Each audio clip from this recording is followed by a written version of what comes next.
minute. Before we do, we will have 4 guest speakers this morning. We understand you may have several questions, but we kindly ask that you wait for all guest speakers to share an update before we begin the Q&A session. Our first guest speaker will be Sheriff Shannon Moon with the Nevada County Sheriff's Office. Shannon spelled with 2 A's. Our second guest speaker will be Sheriff Wayne Wu, Placer County Sheriff's Office. We also have Cal OES Law Branch Chief Don O'Keefe present, as well as Chris Fotia from Tahoe Forest as well. I'll ask them, each speaker, if you could spell your last name before you give your statement. And with that, we'll start with Sheriff Shannon Moon. Thank you so much, and thank you for being here today. This has been one of the, clearly with the weather event, but one of the major cases that my agency has been a part of in the last several years. Again, my name is Shannon Moon, SHANNANMOON, and I am the Sheriff of Nevada County. It's important to know this is an ongoing incident, and some facts do change. So this is the information that we have at the time. A clear example of that is just as we were going through our investigation last night, knowing some of the numbers have changed on who we've been looking for. So at 11:30 yesterday on February 17th, our dispatch center, we have a regional dispatch center here in Nevada County, received a 911 call reporting of the avalanche in the Castle Peak area of Nevada County. Castle Peak is north of Interstate 80, right there at the Donner Summit, heading into Truckee. It's a very remote, rugged area on the north side of the highway there. It is not a groomed area or a ski resort area. This is a backcountry area, rugged terrain, where we have a lot of recreationists in the summer hiking, and in the winter, clearly the over snow skiing and such. It's very close to the Pacific Crest Trail, and it is in the Tahoe National Forest. It was initially reported that 16 individuals were on a guided trip by Blackbird Mountain Guides out of Truckee. There were 4 guides and initially reported as 12 guests. This information was later updated after we got on scene. We were working with Blackbird Mountain Guides the entire time. They provided us with their manifest for their trip. Initially, that trip had 12 clients signed up for that trip. Once we got on scene, we were told and confirmed that only 11 went on that trip. One person, last minute, decided to back out of that trip. So this was a part of a 3-day trip from Blackbird Mountain Guides to the Frog Lake Huts, which is right in that area of Castle Peak. They have been, and yesterday was their 3rd day that they were returning, coming out of the backcountry, coming back to the trailhead when the avalanche occurred.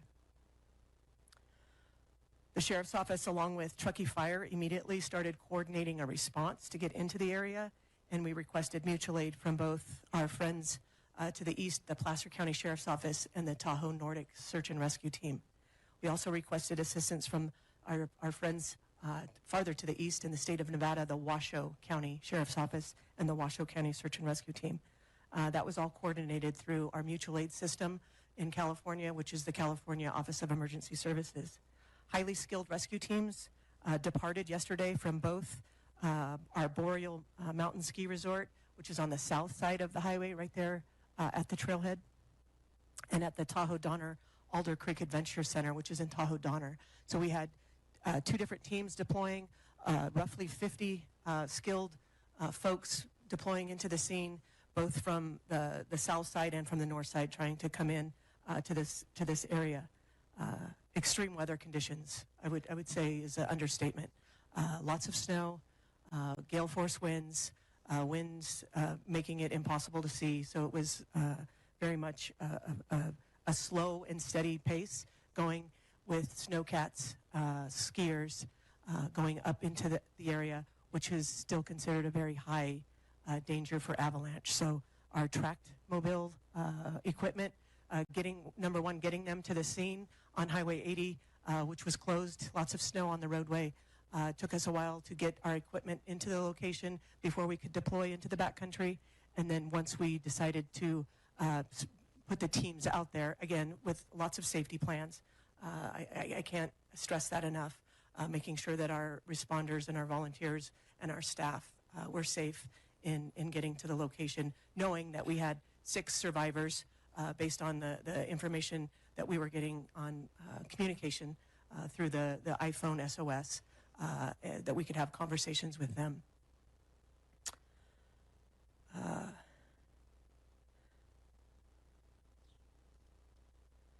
Once we arrived at the location, it was just after 5:30 p.m. last night when we had a snowcat that was able to get to about 2 miles before they got to the scene. And so from the 2 miles in, they skied in because, again, the tracked machinery and the potential for another avalanche. So they skied in from there. They were able to locate the 6 survivors. They were sheltered. They had some equipment with them trying to not only stay warm, but they had medical issues as well.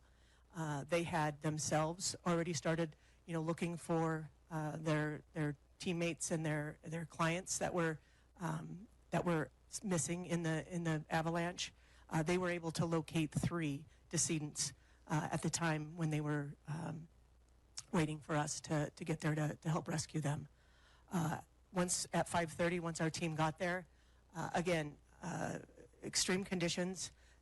The 2 of the 6 were not mobile. They could not walk because of the injuries they sustained during the avalanche. And we were able to safely get them the 2 miles from that location to the snowcat. And 4 others were able to get to the snowcat themselves. So all 6 were rescued off of the mountain. The information I have at the time at this time is that of the 6, 1 was a Blackbird Mountain guide, and 5 survivors were clients on that tour.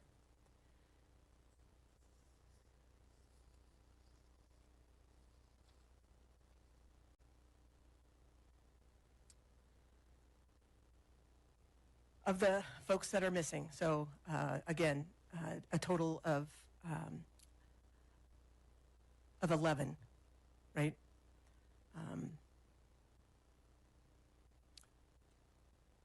9 women and 6 men total. Of the 15 that were on this guided trip, they were 9 women and 6 men. We were able to rescue 1 man and 5 women. So the survivors,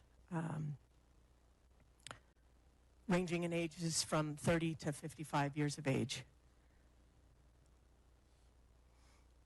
8 of the 9 additional skiers have been located deceased. We are still looking for 1 of the members at this time.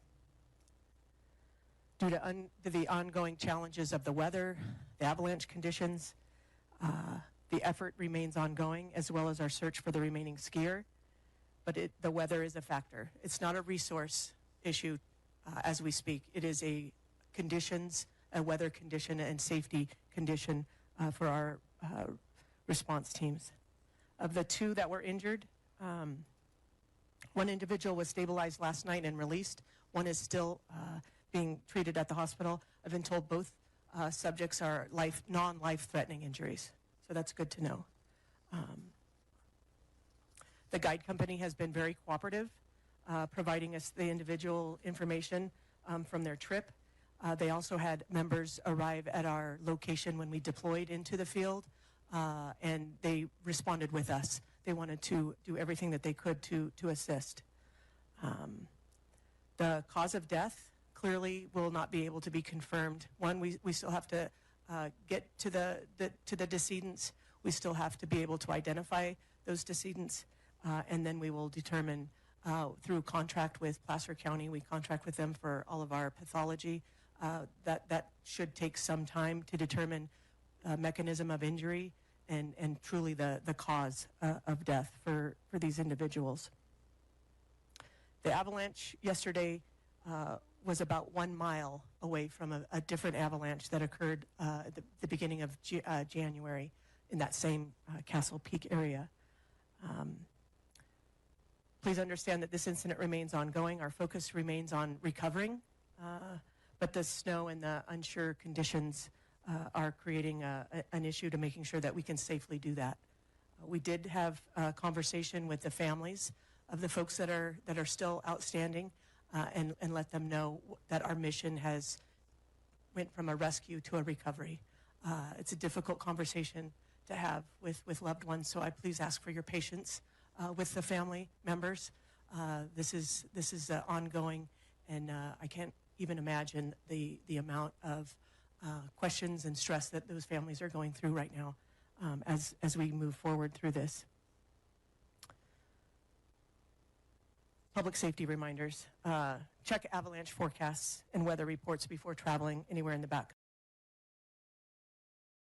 backcountry.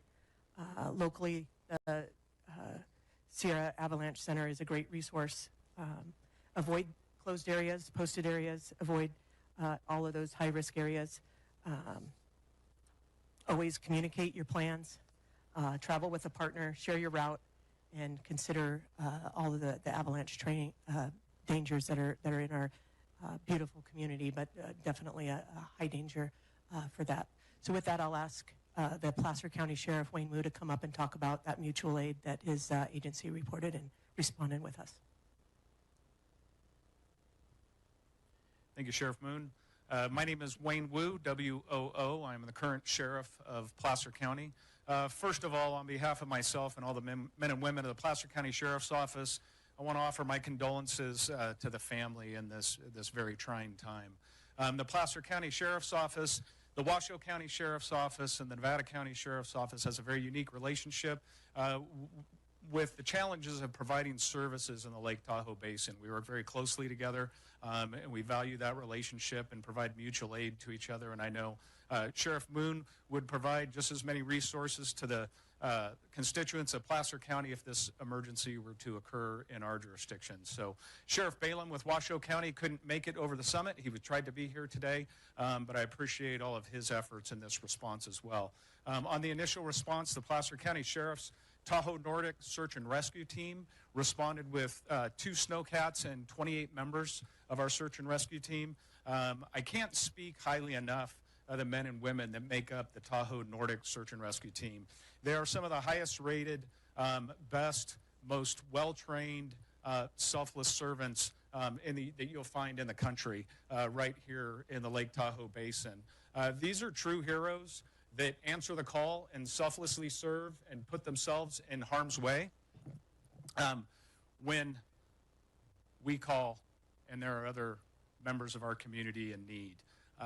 This incident has specifically struck our organization and that team hard, as one of the 9 missing decedents is a spouse of one of our Tahoe Nordic Search and Rescue Team members. So as you can understand, this has not only been challenging for our community, it's been a challenging rescue, but it's also been challenging emotionally for our team and our organization. We are committed to being here until the end and making sure we make all these recoveries. As Sheriff Moon mentioned, the decedents will be transported to the Placer County morgue upon recovery and getting them off the mountain down at our Roseville facility. But in closing, I would like to add my request to members of the public during this time, and that is please avoid the Sierras during this current storm and in the upcoming days. Avoid mountain travel. It's treacherous. Avoid the backcountry. Please allow us to focus all of our resources on continuing to recover these bodies for the family and bring them home. Just yesterday, while we were responding to this incident, we got pulled off and had to pull resources for other rescues and overdue skiers. So please, over the next couple of days until this incident comes to a conclusion, please avoid the Sierras. And with that, I will introduce California Office of Emergency Services Chief Don O'Keefe. Thank you. Thank you, Sheriff. My name is Don O'Keefe, and it's spelled O''K''E''E'. I am the Chief of Law Enforcement for the Governor's Office of Emergency Services, also serve as a statewide law enforcement mutual aid coordinator. First of all, on behalf of Governor Newsom and Director Tina Curry, I just want to offer our condolences as well. to the families. I do want to, before I talk a little bit about the outside mutual aid, I want to echo what Sheriff Wu was talking about, the incredible search and rescue people that do this on a daily basis. The vast majority of these individuals are volunteers. They, a lot of time, buy their own equipment, they train on their own time, and they put a big investment into it. So we really big shout out to our volunteers statewide. Yesterday, around 11:30, the California State Warning Center received a call from a public, not a public, but a private, beacon, one of the companies, that there was an emergency. We were able to track it to an area in remote Nevada County. We reached out to the Nevada County Sheriff's Office. They had already gotten word of this incident. My staff responded, and our job in this type of situation, like any mutual aid, is we're there to support the incident commander. Our job is to get the resources that incident commander needs to safely and successfully complete that mission. So during this time period, one of my personnel was communicating with one of the guides for over a 4-hour period, giving information back to the Nevada Sheriff's Office, and coordinating what rescues could be permitted. So we have a very, very robust, as the sheriff said, very robust mutual aid system in California. It usually starts surrounding counties, cities help themselves. Where we really come into it is when resources need to come from regional or statewide. And in this case, the request for specialized equipment. Now, you're talking about a winter situation where you have to have rescuers that, searchers, rescuers that have the right equipment. They can stay out overnight if needed be in this environment. So we reached out statewide as far away as Ventura and Los Angeles County for certain specific type of resources that the sheriff was needing. As she has mentioned, this is not, at this point, is not a resource issue. The resource has been met. However, we here at Cal OES will still be assisting through the recovery process to get that, whatever is needed to recover the decedents from where they're at right now. So with that, that's all I have right now. Thank you. I'll be around to answer questions later on. Thank you.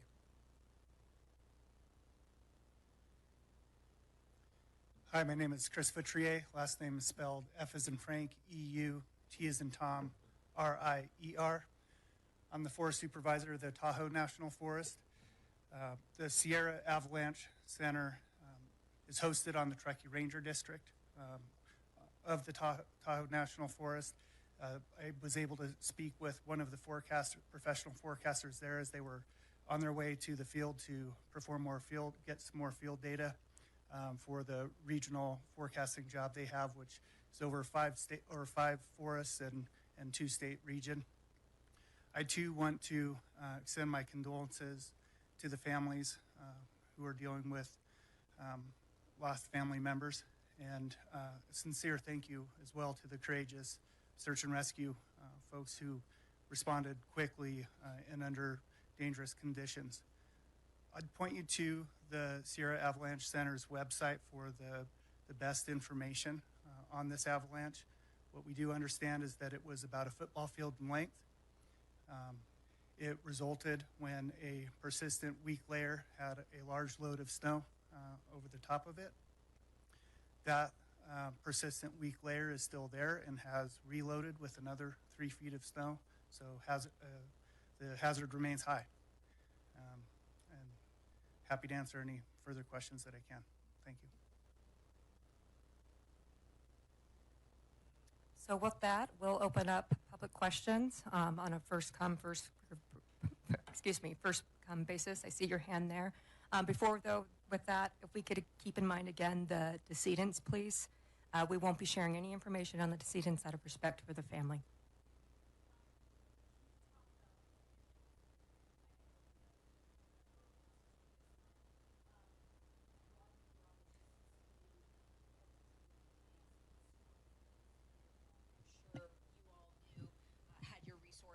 Mobilized.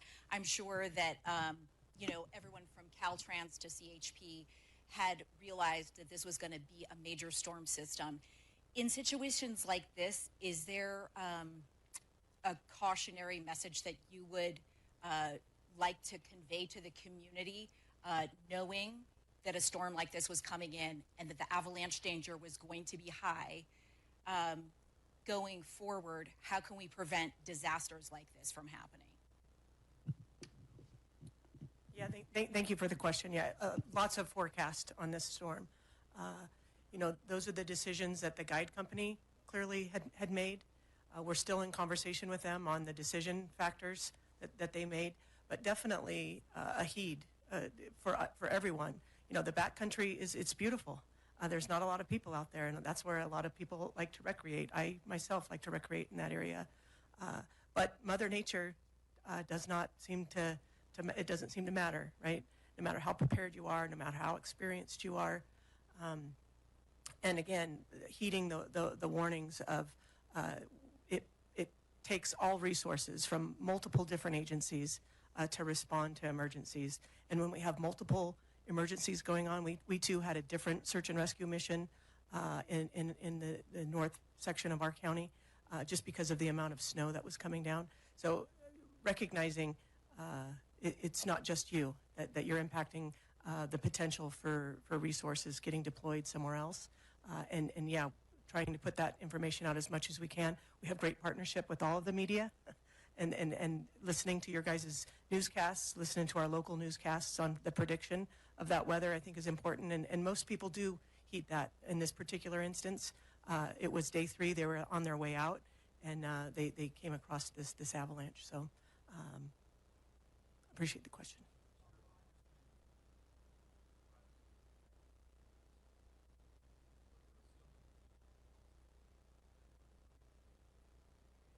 Giving their condolences. My question is, can you give us even just whether the but anything with their hometown and their state, perhaps? Yeah, multiple different states, definitely. And again, we did have a conference call with all members this morning, and we assured them that we would not be putting names out. They're still reeling, quite considerable, and I could not imagine what they're going through. So as soon as we can get that information out, we will. And the first people that are going to hear this information clearly is the families that are affected. Again, this affects not only our communities, but other communities. We understand that, and we appreciate the media's assistance with us in getting that message out. Original question. I know that you said you're speaking.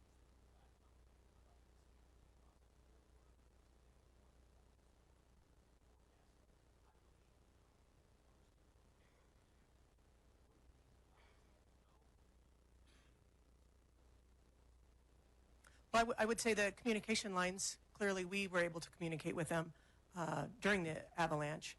What kind of communication lines they had as they were out on their 3-day tour trip, I can't speak to that. Those are all questions that we're asking, and appreciate the patience while we get through this and investigate the totality. Not just so that we know, but so these families know. I think that's the core piece of my mind is wanting to be able to provide answers to the families that were affected, the guide members that were present, and the clients that paid for this trip. Thank you.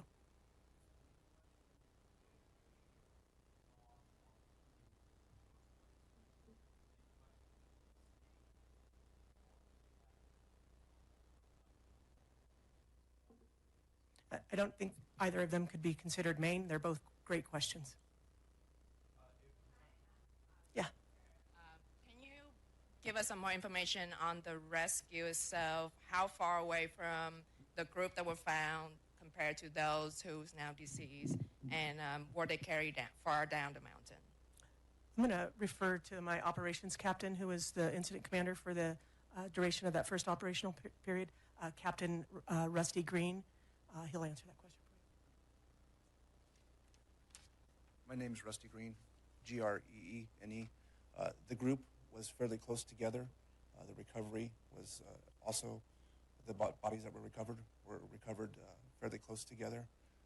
It was reported by the individuals that survived that they were attempting to go out as a group, that someone saw the avalanche, yelled avalanche, and then it overtook them rather quickly.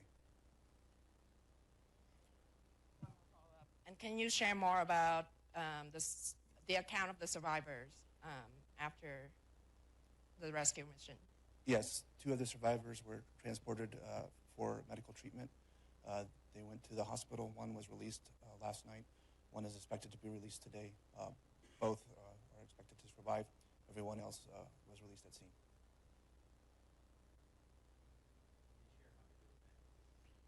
That I cannot. I can only imagine. I think you can too.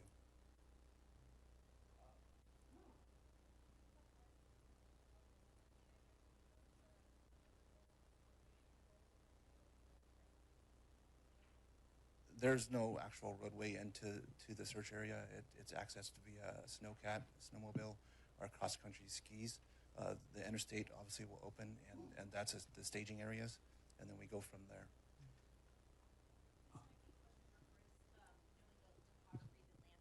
The exact location of things. Can you describe exactly where that football field size avalanche field is located, say, in proximity to Castle Peak proper and then the Frog Lake cabins? And are you able to kind of pinpoint it, or has that not been officially mapped and triangulated at this moment? Chris, I also have a follow-up question for you. I know that you had mentioned with the football field avalanche, and then essentially it's been reloaded with snow. Obviously, this is a really complicated procedure to get the bodies recovered from the scene. Is there fear that there could be another avalanche that might rebury those bodies and they could potentially be lost for some time? I'm going to invite the first responders to answer that. Yes, that's a consideration, but we also have to take into consideration the longer that we continue to have people out there and exposed, the higher chance we put our rescuers in danger. So is it a consideration? Yes, but it's just one of the factors weighing in our decision. And talk about the complicating factor of another big storm headed our way with snow continuing to help the area and then even to lower elevations. Well, it's going to make things much more difficult as far as accessing the area, right? It's going to continue to increase the danger of future avalanches, and it's going to continue to make the recovery just harder the longer it goes. We understand that. We understand the importance of doing the recovery, but we just have to weigh all those factors in and do it in the best way possible.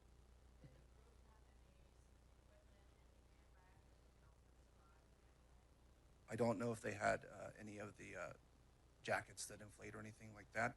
I do know that the 8 individuals that were found all had beacons on. How many bodies have been removed from the scene? Did you say 8? Was that the number that you were saying? 8 have been found at the location. So far, due to the terrain, it's vertical in nature. They were only able to remove the individuals that had survived and needed medical care last night. The actual decedents are still located in the avalanche area. And can you give any gender at all of the people? I believe the sheriff provided that breakdown. We can provide that for you if need be.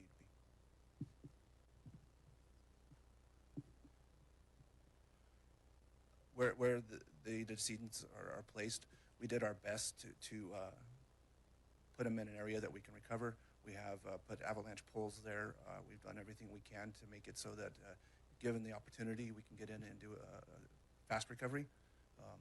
If the weather gives us that chance, but again, it's going to depend on how the weather goes for the next couple of days. So a little more detail. So moving forward, what is your schedule? Are you actively trying to recover today, or is this going to be a matter of days or weeks ahead? Yes, we're actively going to do the recovery as soon as we can. We currently still have approximately 20 resources assigned to this incident. We have an incident command post still set up. We have individuals looking at the weather and trying to get an opportunity to get in there. And a big storm coming in tonight, right? Correct. You had talked about how this wasn't a resource issue. This wasn't an issue of your crew members being unsafe per se because they are highly skilled and they know what they're doing, but to a degree, does it put our search and rescue teams in danger when outdoor enthusiasts make the decision to go out in storm systems like the one that we knew was in the forecast? Yeah, absolutely. And that's part of that planning briefing that they do before they deploy, in recognizing we have to reach people before we can help rescue people. And, those decisions are made on scene by the folks that are going to be getting deployed, and making sure that they have the right equipment, the right training, and the confidence that they can reach the folks. Last night, I commend them for knowing that they had 6 people that had survived, and they wanted to get there as soon as they could. And they took some risks, clearly. I would say they were through information. And today, looking at it, the risk is still as high with the mission moving to a recovery. We want to really make sure that our first responders are safe and have all of the confidence that they can get there. And that was the conversation that we had this morning with the families. And again, I can't stress it enough. The search and rescue volunteers, they sign up for this. They are not compensated. We had several staff members from the Sheriff's Office, both my office, the Placer County Sheriff's Office, working in concert with them. Again, making sure that we're safe and that our plans are in place. We have good communication. They came up with the plan of how far they were going to get the tracked vehicles, and knowing that they can get all the ways to them just based on what the conditions were, and making sure that they were able to safely get out of there. It was a full day of work for them, and those are the questions that we're asking today, and looking at the weather, looking at the forecast, and really just making sure that we're going to do this as safe as possible, with knowing that we have a great resource coming from all agencies. Yesterday, I was inundated with texts and words of encouragement from all sheriffs across the state, saying, if you need us, we'll be there. Again, our mutual aid system is designed for the agencies to put in the request through Cal OES, and then Cal OES finds us those resources, and they've been great at doing that. But again, we could have all the resources we want, but if it's not safe to get to that location, we really have to make sure that we're making great decisions on this side. We know that group left the Frog Lake huts. Were they the only people at the huts? Are there anyone still there who maybe decided to wait out the storm? That information, I'm sure, is getting through their statements, but I don't have information for you for that. But we will ask those questions. Okay. And then also, Sheriff, you mentioned that one of the deceased is a spouse of a member of your search and rescue team. What is the impact on the team knowing this is such a personal connection? Yeah, I think everybody has circled around to provide their love and condolences for this family, but I think it's also motivated the team of their purpose, and to go out there and rescue those that were still alive, and now recover, those decedents that are still out there. And so, while it's been an emotional impact, and we're all trying to support the family, we still have a job to do, and we will be here side by side with Sheriff Moon and the families until we get every last decedent off the mountain. And then also for you, Sheriff, and really for anyone, it's not uncommon for avalanche fatalities to happen. This is a very high number, a number that I don't believe we've seen for decades. Have any of you seen a rescue operation, or particularly a deadly operation of this scale in the past, or was this something that was new even for your standards? Yeah, I'll turn it over to Sheriff Moon in a second, because I know she just had another fatality that within the last 12 months in that Castle Peak area. But the Placer County Sheriff's Office has dealt with a severe avalanche tragedy, and the avalanche at Alpine Meadows, which I believe we had 7 fatalities. that was extremely taxing on our organization and the community at the time. So to see this tragic incident unfold and potentially have that many losses of life, it's horrible to see, and I think that's why we're all so committed to seeing this through until the end. It's unfortunately, we're kind of at the will of Mother Nature at this point, and going to have to wait for hopefully a decent break in the weather and make sure we get every last soul off that mountain. I'll leave it to the Nevada County Sheriff's Office operations to decide and weigh in on that.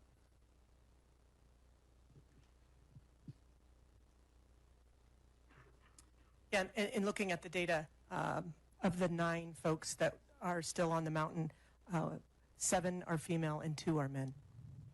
Sheriff Moon, I want to make sure we get the timeline of when you mentioned all of these discoveries were made.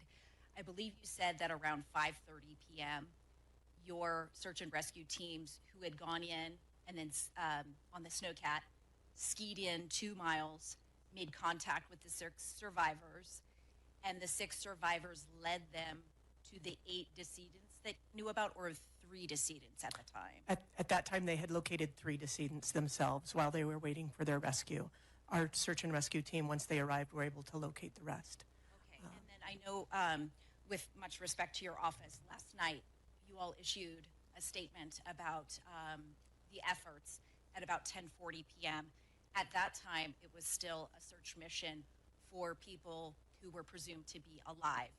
At that point, was the decision made to still call it a search mission for potential survivors because they had not been pronounced dead? Or how does that work with your office making the announcement? And then we were kind of under the impression that there was a search mission going on for survivors as of this morning. So how does that work out? Yeah. First and foremost, we wanted to talk to the families before we released anything. So from last night till this morning. And again, it was through statements from the rescuers that were on scene, and they were able to locate the total of 8 known decedents. We're still looking for 1. And again, based on the conversations of truly what their conditions were, looking at the forecast, looking at the totality of the circumstances, and recognizing that it was going to be very difficult for us to get back out there. And again, the information comes in. We try to confirm and assure that we have the best information. But this morning, we really wanted to be able to have a conversation with the families before making any announcements. Sheriff Moon,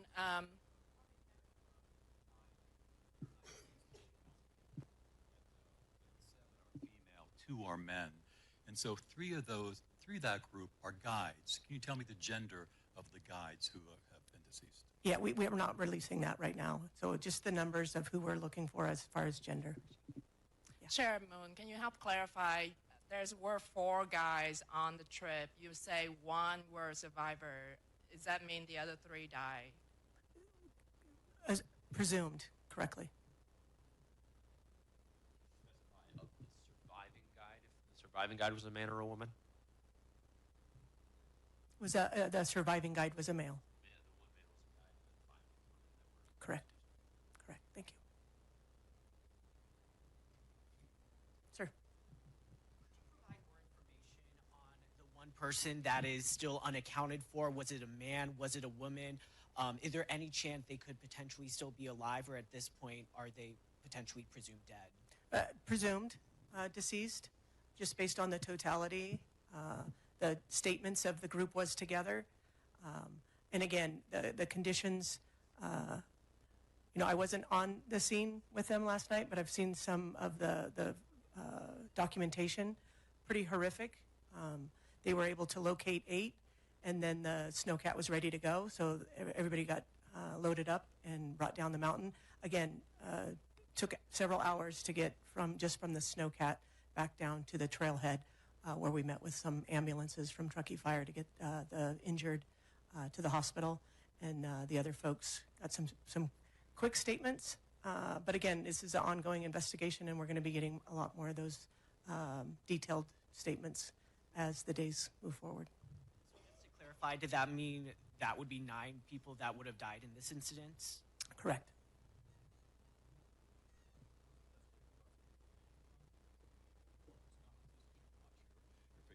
Yeah, we don't have any more press conferences scheduled. We would have put that out. But our public information officer is Ashley Quadros.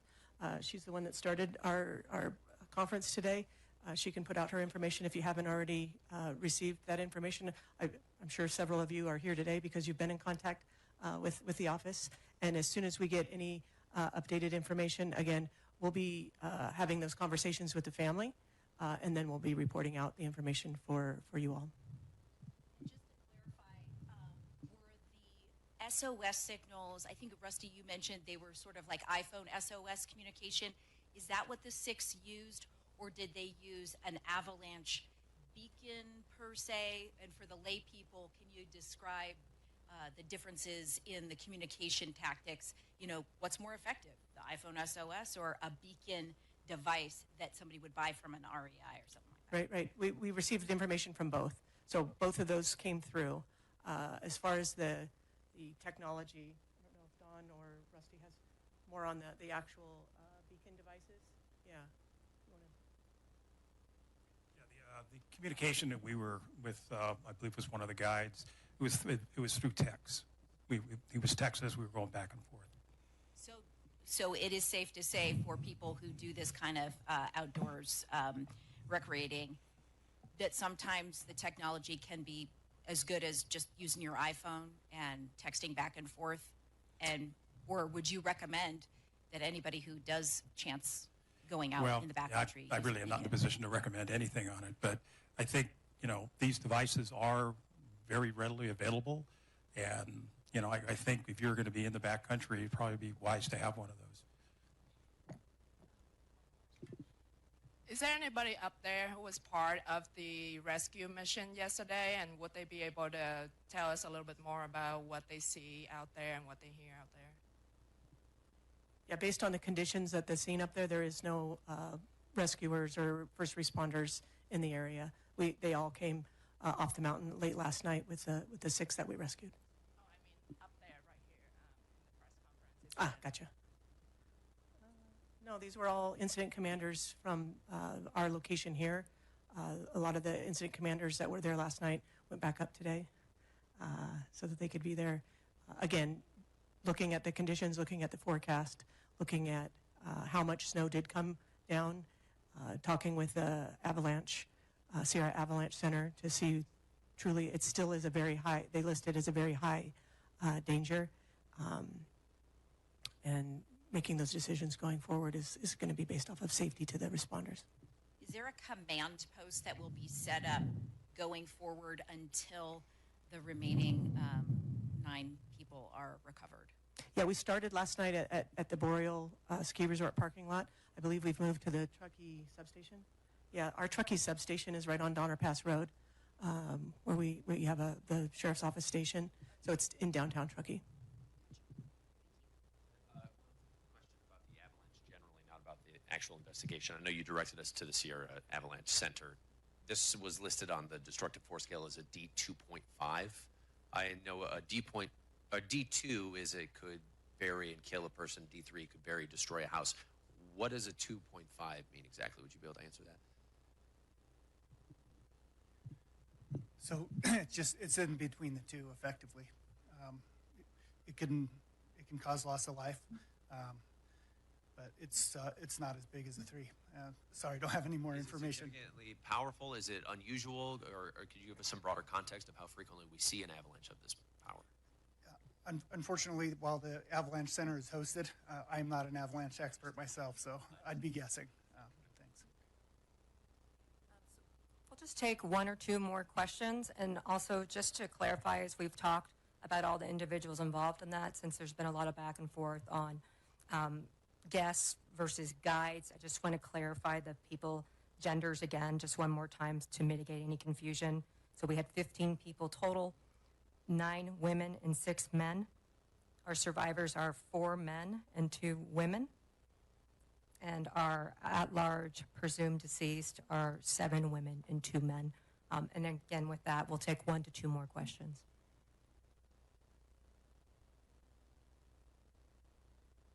Yes.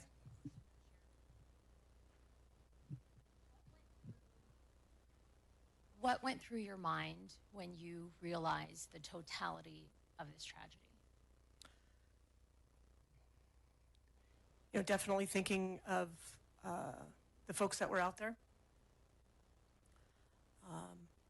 You know, the 6 that we had contact with, wanting to do everything we could in our power to get to them. Also weighing in, making sure that our staff and our volunteers that, again, I've been a search and rescue coordinator through my career here at the Sheriff's Office. Incredible group of men and women that respond day and night to calls that we request them because of their expertise and their training and their commitment. They're folks that like to recreate, and to know that we have that resource. Also, in talking with our staff, making sure that we were safe last night. Horrific conditions, just whiteout conditions. It's a known area where we have a lot of missions, search and rescue missions, that Castle Peak, Peter Grubb Hut, Frog Lake Hut area. So we train in that area. So they knew the terrain. That doesn't make it easier for them when the snow conditions and the wind conditions. So what was going through my mind is hopefully they can get there to the 6 that were sheltering in place. So getting the call that they had made it, and then they made it safely off the mountain, but immediately thinking of the folks that didn't make it, and knowing our mission now is to get them home, and making sure that we're doing it safely, and in constant conversation with those families. Thank you. How low the temperature dropped last night?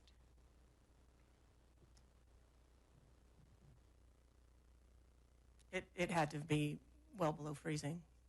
You know, clearly it was snowing most of the night up there. So in the high 20s, low 30s. Cold conditions. Really appreciate it. All right, that will conclude our news conference for today. We will continue to keep everyone updated as we continue to, our search and rescue crew continues to help get all those folks off the mountain safely and back to their loved ones. The best way to follow us is to stay with our Facebook page. I know several of you are also on our media list, but Facebook, we will post all updates as they're available. Thank you all for coming.